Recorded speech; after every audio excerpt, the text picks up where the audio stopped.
सीधा लिए चलते हैं जयपुर, जहां पर पीसीसी में गोविंद सिंह डोटासरा प्रेस कॉन्फ्रेंस कर रहे हैं। अलका जी होंगी, ये अपनी बात कहेंगी, उसके बाद में करके अलका जी से आग्रह करूंगा कि वो अपनी प्रेस कॉन्फ्रेंस को शुरू करेंगे। अलका पहले ये आप सभी पत्रकार साथियों को मेरा नमस्कार। मैं अपनी बात को रखूं उससे पहले एक 4 पन्नों की बुकलेट है भारत जोड़ो न्याय यात्रा को लेकर मैं अध्यक्ष जी से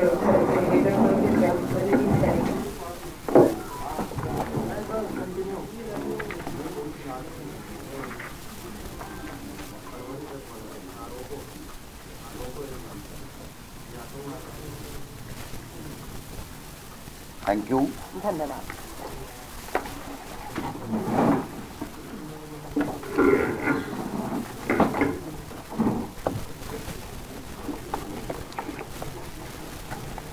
मैं सबसे पहले आप सभी पत्रकार साथियों का धन्यवाद करती हूँ। आप समय निकालकर भारतीय राष्ट्रीय कांग्रेस की इस प्रेस वार्ता जो आज राजस्थान कांग्रेस भवन जयपुर में आयोजित की जा रही है उसमें आप आए, आपका धन्यवाद।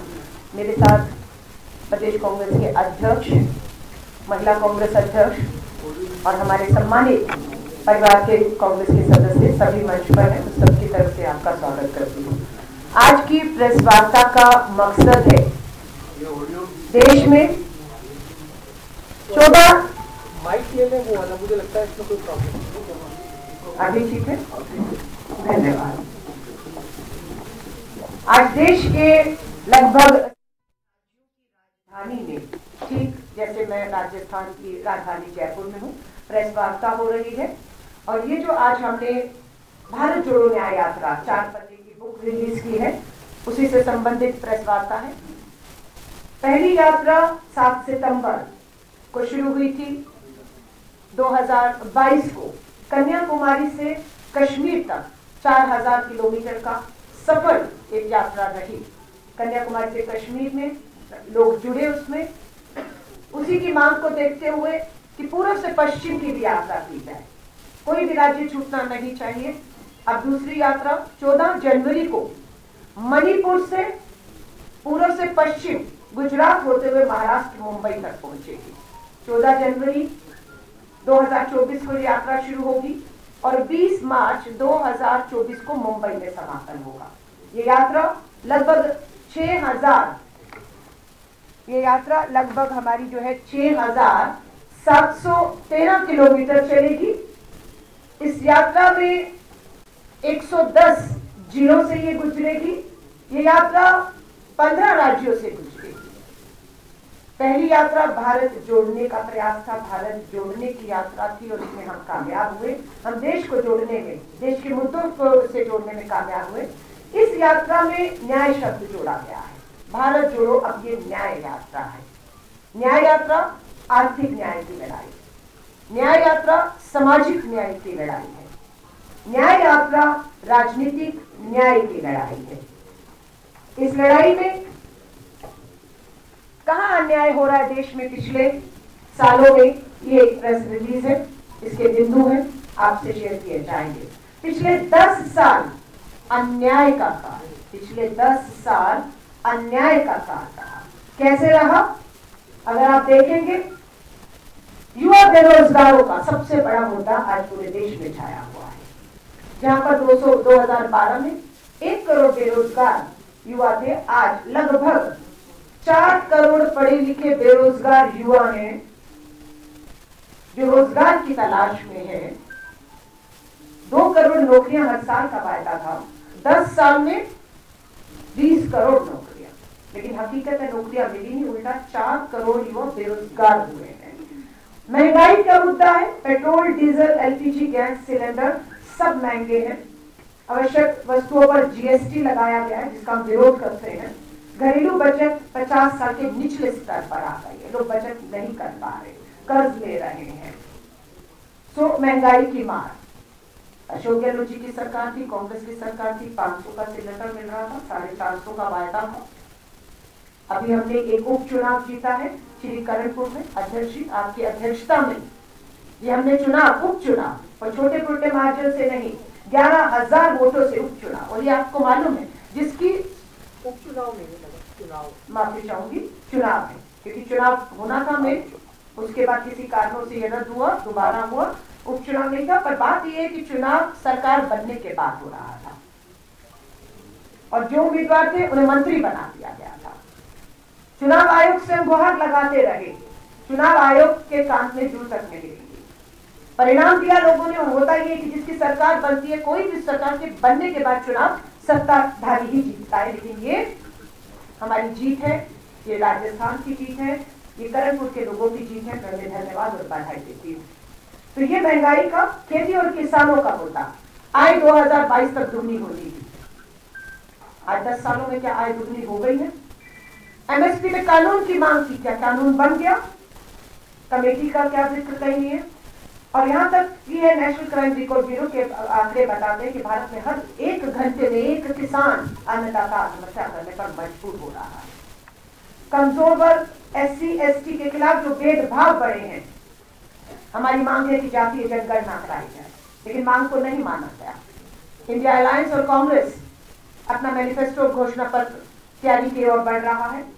हमारा मानना है कि हमारी सरकार बनते ही इंडिया अलायंस और कांग्रेस की जातीय जनगणना देश में कराई जाएगी और जिसकी जितनी आबादी उसे उसका उतना हक देने का हमारा उनसे वायदा आज भी है। महिलाओं पर अत्याचार, बेटी बचाओ बना दोषी बचाओ। मणिपुर से ये न्याय यात्रा सबको मालूम है, 8 महीने से मणिपुर चल रहा है। डबल इंजन की भाजपा सरकार है। आदिवासी दलित आदिवासी बेटियों को पुलिस सुरक्षा थानों से घसीटकर बाहर लाकर सामूहिक बलात्कार किया जाता है और उस पर जब कुछ भी कार्रवाई नहीं होती तो सुप्रीम कोर्ट फटकार लगाता है केंद्र की सरकार को कि अगर आप कार्रवाई नहीं करेंगे तो मुझे हस्तक्षेप करना पड़ेगा। आगे आ जाते हैं, जब महिलाओं की बात है, न्याय की बात है, दूसरा राज्य आता है आपका उत्तर प्रदेश। प्रधानमंत्री जी का संसदीय क्षेत्र BHU में IIT की छात्रा के साथ 3 लोग सामूहिक बलात्कार करते हैं और वो 3 लोग को भाजपा के IIT सेल से जुड़े हुए युवा हैं, जिनकी प्रधानमंत्री जी से लेकर भाजपा के राष्ट्रीय अध्यक्ष और बड़े नेताओं के साथ बड़ी नजदीकियां हैं, तस्वीरें हैं। ये नहीं कह सकते कोई आया फोटो खिंचाकर चला गया। और वहीं पर जब पता लगा कि 2 महीने गिरफ्तारी क्यों नहीं हो पाई, पता लगा कि वो तो मध्य प्रदेश में लाडली योजना का प्रचार प्रसार कर रहे थे, भाजपा की वोट बनाकर उनकी सरकार बना रहे थे और उसके बाद उनकी गिरफ्तारी होती है। लेकिन प्रधानमंत्री जी आपका संसद बेटी बचाओ का नारा दिया और क्या हो रहा है ये देश आपसे अब सवाल करेगा। आ जाइए अगला, गुजरात। बिल्किस बानो 22 साल पहले 21 साल की भारत की बेटी बिल्किस बानो का 11 लोग सामूहिक बलात्कार करते हैं। 15 अगस्त 2022 का दिन याद रखिएगा। लाल किले की प्राचीर से, उसी प्राचीर से जहां से प्रधानमंत्री जी ने बेटी बचाओ का नारा दिया था, 15 अगस्त 2022 को आजादी का अमृत महोत्सव मनाया जा रहा था और वहीं पर गुजरात में उसी 15 अगस्त 2022 को बिल्किस बानो के 11 सामूहिक बलात्कारी हत्यारे, जिनमें 7 सदस्यों जिसके परिवार की हत्या की, जिसमें 3 साल की बच्ची शामिल थी, उसको रिहा कर पाए। उन्हें रिहा ही नहीं किया। विश्व हिंदू परिषद के डॉक्टर ने, भाजपा के विधायक और सांसद उन्हें लड्डू खिलाए, उनके हार डाले और तस्वीरें सबने देखी और उनसे 2022 गुजरात के चुनावों का प्रचार प्रसार भी करवाया गया। धन्यवाद करते हैं सुप्रीम कोर्ट का। सुप्रीम कोर्ट का 1 साल बाद फैसला आता है बेटी की गुहार लगाने के बाद, याचिकाओं के बाद, कि ये फैसला गलत है। बलात्कारियों को, सामूहिक बलात्कारियों को छोड़ना, उनका इस तरह से उनका स्वागत करना, उन्हें रिहा करना, ये गलत है। और 2 हफ्ते का समय दिया है कि 11 के 11 सामूहिक बलात्कारियों को वापस जेल में ठूसा जाए। और ये भारतीय राष्ट्रीय कांग्रेस के साथ भारतीय राष्ट्रीय महिला कांग्रेस, जिसकी जिम्मेदारी मुझे मेरे कंधों पर अब आई है। पूछ रहे भारत जोड़ो न्याय यात्रा कब तक? भारत जोड़ो न्याय यात्रा न्याय का हक मिल जाने तक। मणिपुर की बात की, उत्तर प्रदेश के BHU की बात की, गुजरात की बात की, हरियाणा ब्रजभूषण शरण आजाद घूम रहा है। किसने FIR करवाई उनके खिलाफ, अपराधियों के खिलाफ? सुप्रीम कोर्ट ने। मैं इसलिए सुप्रीम कोर्ट का धन्यवाद करती हूं कि आज मणिपुर का मामला हो, बिल्किस बानो का मामला हो, हमारी हरियाणा की बेटियों का मामला हो, ब्रजभूषण शरण के खिलाफ एफआईआर करने के आदेश सुप्रीम कोर्ट को दिल्ली पुलिस को देने पड़े और तब एफआईआर हुई, लेकिन गिरफ्तारी अभी तक नहीं। इसलिए न्याय का हक अभी अधूरा है। तो ये न्याय यात्रा जो राहुल गांधी जी के नेतृत्व में शुरू हो रही है, ये इन सभी राज्यों से गुजरेगी और न्याय का हक अभी अधूरा है। इस यात्रा का सिर्फ यही मकसद है कि हम इस न्याय को, अधूरे न्याय को, हक को पूरा पहुंचा सके। हमारे यहाँ पर MSMEs, GST, make in India की विफलता कि किस तरीके से उद्योग धंधे छोटे बर्बाद किए गए, हम इसकी जिक्र करते हैं। प्रेस रिलीज में इसकी पूरी आपके पास जानकारी है। गरीब परिवार, असमानता, पूंजीपतियों की सरकार और सार्वजनिक क्षेत्रों में किस तरीके से लूट मची, किस तरह से देश की सार्वजनिक संपत्तियों को अपने चंद पूंजीपति मित्रों के हाथ में सौंप दिया गया, लूट मची, इस सारा जिक्र यहाँ पर है। चीन, अग्निवीर और आतंकवाद पर भी हम बात कर रहे हैं। हमारा ये वायदा है 2024 में केंद्र में कांग्रेस और इंडिया अलायंस की सरकार बनते ही अग्निपथ भर्ती योजना हम रद्द करने जा रहे हैं।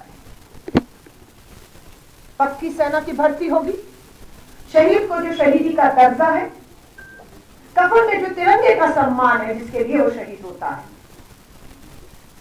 वो हक हम उन्हें दिलाएंगे। इस समय कांग्रेस का एक्स सर्विसमैन सेल दिल्ली के जंतर मंतर पर हजारों युवाओं के साथ बैठा हुआ है। बिहार से, चंपारण से 1100 किलोमीटर का सफर पैदल तय करके हमारे वो युवा जवान आए जिन्होंने सेना की भर्ती के लिए इम्तिहान दिया, परीक्षा दी, भर्ती होनी थी, पता लगा आज होगी, कल होगी, पता लगा भर्ती नहीं हो रही, भर्तियां रद्द कर दी गई और अग्निपथ भर्ती ठेके की योजना, 4 साल की योजना लाकर आए। उम्र निकल गई, कुछ और नहीं करना, जज्बा भारत मां की सेवा का था। आज वो सभी लोग दिल्ली की राजधानी जंतर मंतर पे इस समय बैठे हुए न्याय का हक जो उनका अधूरा है उसकी मांग कर रहे हैं। लोकतंत्र की हत्या की बात कहें, आपने सबने देखा कि किस तरीके से जलते हुए मणिपुर पर चर्चा मांगी, अनेकों मुद्दों पर चर्चा मांगी, पर क्या हुआ? 150 के करीब विपक्ष के सांसदों को आवाज उठाने से रोकने के तहत उन्हें संसद से निलंबित कर दिया गया, उन्हें बाहर कर दिया गया और मनमाने ढंग से, तानाशाही तरीकों से, सत्ता और संख्या के बल पर केंद्र सरकार मनचाहे बिल लाई और एक ध्वनि मत से पास कर दी। उनमें कानून क्या था? मुख्य चुनाव आयुक्त की नियुक्ति से और सदस्यों की नियुक्ति से मुख्य न्यायाधीश चीफ जस्टिस ऑफ इंडिया को बाहर कर देना। ऐसे बहुत से कानून ये लोग लाए। हमारे ट्रक चालक सड़कों पर थे, हिट एंड रन में 90 लाख ट्रक चालक देश में हैं, 30 लाख ट्रक चालक सड़कों पर आ गए कि हमसे कोई चर्चा नहीं, हमसे कोई बात नहीं, सदन में बहस नहीं, और आपने कृषि कानूनों के तरह ऐसे कानून जो तानाशाही तरीकों से थे पास कर दिए। क्या हुआ? कृषि कानूनों की तरह सरकार घुटनों पर आई और हमारे जितने भी देश में ट्रक चालक है उनसे कहा कि कानून बन गया है पर लागू नहीं होगा। महिला आरक्षण कानून बन गया है पर 2024 में देश की आधी आबादी को हक मिलेगा कि 33% सीटों पर लड़ पाए? नहीं मिला है। तो ये सारे हमारे जो हक है वो अभी अधूरे हैं। इसीलिए जरूरत महसूस हुई भारत जोड़ो न्याय यात्रा, न्याय का हक मिलने तक ये यात्रा हमारी, ये संघर्ष हमारा जारी रहेगा। इसके लिए बहुत से लोग पूछ रहे हैं हम इस यात्रा में कैसे शामिल हो सकते हैं। उसके लिए हमने एक मिस कॉल नंबर जो है वो मैं आपके बीच में रख रही हूँ। मिस कॉल नंबर है 9891802024। मैं दोबारा दोहरा रही हूँ। भारत जोड़ो न्याय यात्रा से देश का और जिन राज्यों से गुजरनी है, जिन जिलों से जो भी यात्री जुड़ना चाहता है, यात्रा में शामिल होना चाहता है, उनके लिए मिस कॉल नंबर है, सिर्फ एक मिस कॉल करना है। नंबर है 9891802024। 2024 और जो भी इस मिस कॉल देगा उन्हें हम यात्रा में शामिल करेंगे और उन्हें न्याय योद्धा, उन सभी को न्याय योद्धा कहा जाएगा। ये यात्रा श्री राहुल गांधी जी के नेतृत्व में हो रही है। ये यात्रा पूरी तरह से गैर राजनीतिक है। इसमें कोई चुनावी कहेंगे भाषण हो, वोट मांगे जाएं, नहीं होगा।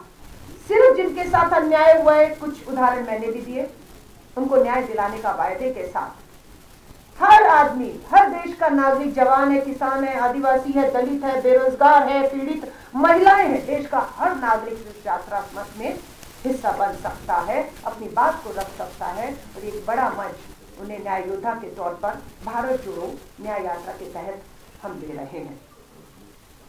मैं आप सभी से हाथ जोड़कर निवेदन करूंगी, हमें मालूम है चुनाव की दहलीज पे खड़े हैं। जनवरी है, फरवरी और मार्च में कभी भी चुनावों की आचार संहिता जो है वो लागू हो जाएगी। भारतीय राष्ट्रीय कांग्रेस अपने इंडिया अलायंस के 28 दलों के साथ पूरी मुस्तैदी के साथ इस पे काम कर रहा है। पूरी कोशिश है इस महीने के अंत तक भी भारतीय राष्ट्रीय कांग्रेस की कोशिश है, जहां पर हमारी सीधे टक्कर है भाजपा के साथ, जो हमारे एलाइज के साथ हमारी बातचीत नहीं है, वो नहीं है, लाइक बंगाल, उत्तर प्रदेश, बिहार, तमिलनाडु, ये राज्य हैं जहां पर हमारे सहयोगी इंडिया के जो है उनसे बात है। लेकिन जहां हमारी सीधे है, हम सीधा भाजपा के साथ है। बहुत हम उम्मीद करते हैं कि इस महीने के अंत या पहले हफ्ते तक पहली सूची उम्मीदवारों की आ जाए। हमारी पूरी तैयारी इसमें कमर कर चुके हैं। मैं आप सभी साथियों को कहूंगी, पत्रकार साथियों से, भारत जोड़ो यात्रा हो या भारत जोड़ो न्याय यात्रा हो, मीडिया के लोगों का बहुत बड़ा इसमें चौथे स्तंभ का जो है वो सहयोग रहा। ऐसा नहीं है कि यात्रा आपके माध्यम से लोगों तक पहुंची। लोग पीड़ित जो थे, जो न्याय की उम्मीद में भटक रहे थे, वो भी आपके माध्यम से यात्रा में जुड़ पाए और उन्हें मंच देने का काम, उनकी आवाज को उठाने का काम श्री राहुल गांधी जी ने किया। कल ही हमारे अग्रिम संगठनों की मीटिंग हुई। लगातार हमारे हर राज्य की लोकसभा की तैयारियों को लेकर मीटिंग पूरी हो चुकी है। स्क्रीनिंग कमेटी केंद्रीय और राज्यों की बन चुकी है। हमारी इंडियन अलायंस की जो समूह को मुकुल वासनिक जी के नेतृत्व में, जिसमें हमारे राजस्थान के